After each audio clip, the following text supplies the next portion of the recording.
अस्सलामुअलैकुम my YouTube family, कैसे हैं आप सब लोग। आप सब लोगों को वेलकम टू किचन एक्सप्लोरर। और आज हम बनाने जा रहे हैं crispy wings with tangy sauce. बहुत ही ये आफ्टर 12 आवर के बाद भी जो है वो ये क्रिस्पी रहते हैं और बहुत ही डिलीशियस होते हैं। तो ये एक्चुअल कोरियन डिश है, पर हम इसे यहाँ पे टेंगी विंग्स के नाम से भी इसे मार्केट में सेल होते हैं। अच्छा, तो हमने क्या किया है कि सबसे पहले ले लिया है हाफ़ केजी स्किन के साथ लिए हैं विंग्स। इसे मैंने कट कर दिया है, विदाउट स्किन भी चलेंगे। और सेकंड मुझे क्या चाहिए, ये मैंने फर्स्ट सेटअप लगाया है। Half tea spoon salt, half tea spoon black pepper and half tea spoon ginger crush कर लिया है। इन सबको ये अच्छे से वॉश करके, वाटर नहीं होना चाहिए था इसके अंदर, जस्ट रिंस किया, पेपर टॉवल से कुछ नहीं किया। ये सब चीज़ें डाल के अच्छे तरीके से मैरिनेट कर देते हैं और इसे बनार के लिए रख देते हैं। अच्छा, कोटिंग के लिए सिर्फ हमें चाहिए होगा पोटैटो स्टार्च। अगर पोटैटो स्टार्च है तो मैं कहूँगी सबसे ज़्यादा बेस्ट है, नहीं तो इंस्टेड ऑफ इट आप कॉर्न स्टार्च ईज़िली अवेलेबल होता है हमारे यहाँ, तो आप कॉर्न स्टार्च भी यूज़ कर सकते हैं। For the sauce, tangy sauce, उसका सेटअप बहुत छोटा सा है, तो मैंने कहा ये मैरिनेट हो जाए और जब कोटिंग हो जाएगी इसके बाद हम दूसरा सेटअप लगा देंगे। तो हम मिलते हैं आफ्टर हाफ एन आवर और इसे मैरिनेट करके फ्रिज में रखते हैं। हमारा मैरिनेट हो चुका है, इसे हम कोट करेंगे हमारे पोटैटो स्टार्च के साथ। तो हम थोड़ा थोड़ा करके पोटैटो स्टार्च लेंगे ताकि फिर हमारा वेस्ट भी ना हो। तो हम क्या करते जाएंगे, इस तरीके से करते हुए, दबाते हुए, थोड़ा प्रेस करते हुए हम ये अच्छी तरीके से सारी कोटिंग कर लेंगे। अच्छे तरीके से प्रेस करके कोटिंग करना है, क्योंकि हमने कोई डबल कोट नहीं करना है। तो आप इसे अच्छे तरीके से कोट करें। इस तरीके से कोट करते हुए मैं ये अपने सारे रेडी कर लेती हूँ और इसके बाद आपको शो करती हूँ। कोटिंग करने का मैंने आपको प्रोसीजर बता दिया कि वो कुछ इस तरीके से है। अच्छा, पोटैटो स्टार्च थोड़ा सा कॉर्न स्टार्च से मुझे डिफरेंट लगता है, टेस्ट में भी और इसके टेक्सचर में भी डिफरेंट लगता है। तो अगर आपको नहीं मिलता है तो आप स्किप करके कॉर्न स्टार्च ले लीजिएगा, मैंने पहले भी आपको बताया था। तो इस तरीके से मैं सारी कोटिंग कर लूँगी। फॉर हमारा टेंगी सॉस के लिए मुझे चाहिए, ये मैं साइड पे कर देती हूँ, कोटिंग करके मैं आपको शो कर दूँगी। टेंगी सॉस के लिए हमें चाहिए 2 हमारे ये ड्राई रेड चिलीज़, इसे मैंने वॉश कर दिया है। हम इसे कट कर लेंगे सीजर से, रफली कट कर लें। और इसके सीड्स जो है ना वो मैं रिमूव कर दूंगी। अच्छे खासे मैं रिमूव कर चुकी हूँ, बाकी के भी मैं देखिए काउंटर पे निकाल के आपको दिखाती हूँ। इस तरीके से करते हुए सीड्स भी मैं इसके रिमूव कर दूंगी। तो इसे भी मैं दोनों को, सेकेंड वाले को भी मैं कट कर लेती हूँ। मैंने लिया है 1 टीस्पून के करीब गार्लिक, इसे चॉप कर लिया है। 1 teaspoon mustard paste, 1 tablespoon brown sugar, 4 tablespoon soya sauce, 1 tablespoon honey and 1 tablespoon vinegar. ये फाइबरस है थोड़ा सा, ये मैंने लिया है एप्पल साइडर विनेगर। आप कोई सा भी यूज़ कर सकते हैं, राइस विनेगर भी यूज़ कर सकते हैं और आप जो है वो डेट विनेगर भी यूज़ कर सकते हैं और रेगुलर वाला भी।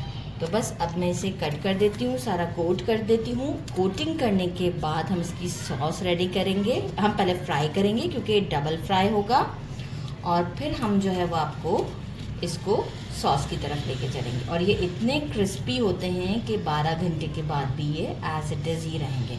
तो चलिए जी, अब हम पैन की तरफ चलते हैं।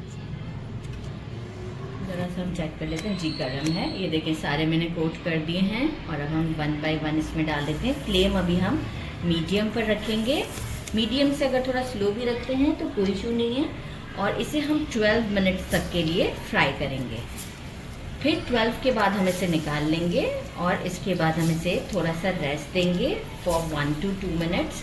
और फिर हम ऑयल को अगेन उसी टेम्परेचर पर लेकर आएंगे और डबल फ्राई करेंगे। तो बस हमारा बड़ा क्रिस्पी सा चिकन रेडी हो जाएगा। तो अभी हम आपको आफ्टर 12 मिनट के बाद शो करते हैं। पहले हम बिल्कुल नहीं चलाएंगे, हम इसे फ्राई होने देंगे। एग्जैक्ट 12 मिनट्स हो चुके हैं मुझे और इस वक्त इस कंडीशन पर है। अब हम इसे क्या करेंगे, सीध में निकाल लेते हैं, जो कि हमारा ऑलरेडी सेटअप रेडी होता है।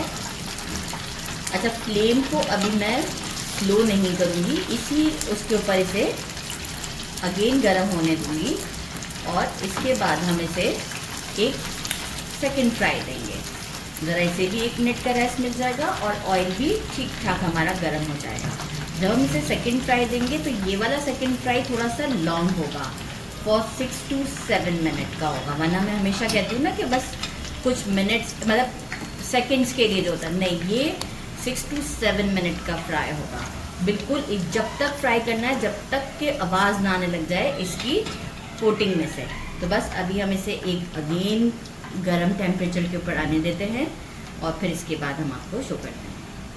अच्छे से गरम हो चुका है। अब मैंने किया है फ्लेम को थोड़ा सा स्लो, बहुत ज़्यादा भी स्लो नहीं किया, थोड़ा सा स्लो किया है। और अब मैं ये 1 by 1 सब इसमें डाल देती हूँ फॉर 6 to 7 मिनट के लिए।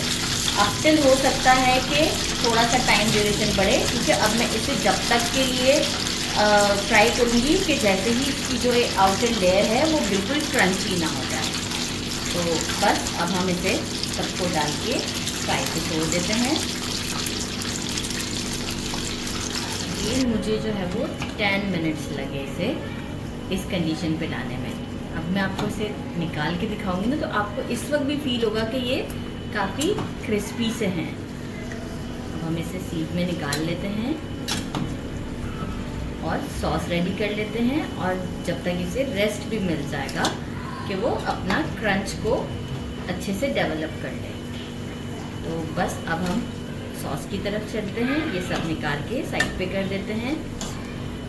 अब हम क्या करेंगे, एक वाइट सा फ्राइंग पैन ले लेंगे और उसमें मैंने 2 टेबलस्पून के करीब ऑयल डाल दिया है। साथ में मैं गार्लिक डालूंगी, थोड़ा सा सौते करेंगे गार्लिक को।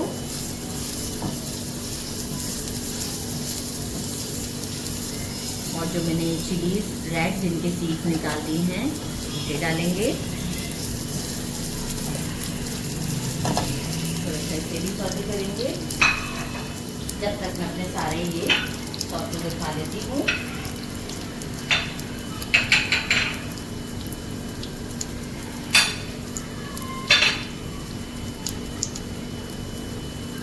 सोया सॉस डाल देंगे। फ्लेम को मीडियम से थोड़ा सा स्लो ही रखिएगा ताकि काम करने में आसानी हो। हनी,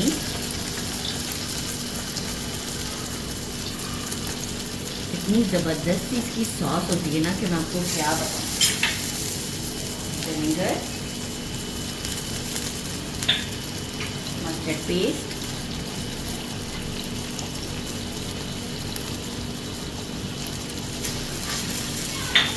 ब्राउन शुगर, और एक अच्छा सा हम इसे स्टर देते हैं। थोड़ा सा ऐसा होना चाहिए कि एक बॉयल आ जाए और ये अच्छे से सब मिक्स हो जाए। तो बस हमें फ़ौरन ही ये काम करना होता है, एक बस बॉयल आने ही वाला है अभी। मैं इसलिए कैमरा नहीं बंद कर रही कि वीडियो बेशक थोड़ा सा लॉन्ग हो जाएगा, लेकिन आप कंडीशन देख सकें कि किस मोमेंट पर मैं ये विंग्स डालूंगी। तो आप देख रहे हैं ये बॉयल टाइप का बन रहा है, बबल्स बन रहे हैं। तो ये बस थोड़ा सा कुछ सेकंड्स और हम स्टोव बिल्कुल नहीं बंद करेंगे। जब हम इसमें से डालेंगे विंग्स को भी तो बिल्कुल स्टोव नहीं बंद करेंगे। अब हम अपने ये सारे विंग्स देख लें। अब एक कंडीशन थोड़ा सा थिकनेस पे भी आ गई, साउंड आया कि कितने क्रंची से हैं। अच्छा, आप चाहें तो इसे टॉस भी करें। मुझे टॉस करने में बहुत डर लगता है क्योंकि बिल्कुल ही मेरे टॉप पर ही कैमरा होता है, तो मुझे बहुत डर लगता है। तो मैं टॉस नहीं करी, कोशिश करते हैं, नहीं तो कैमरा घर से बाहर निकाल देंगे। तो मैं इस तरीके से करते हुए एक अच्छा सा इसे कोट दे देती हूँ और आपको शो करती हूँ। ये बिल्कुल परफेक्ट है, अल्हम्दुलिल्लाह सभी कोट हो जाएंगे, तो कोई परेशानी की बात नहीं है। एक बहुत ही अच्छा सा फ्लेवर आ जाएगा इसमें।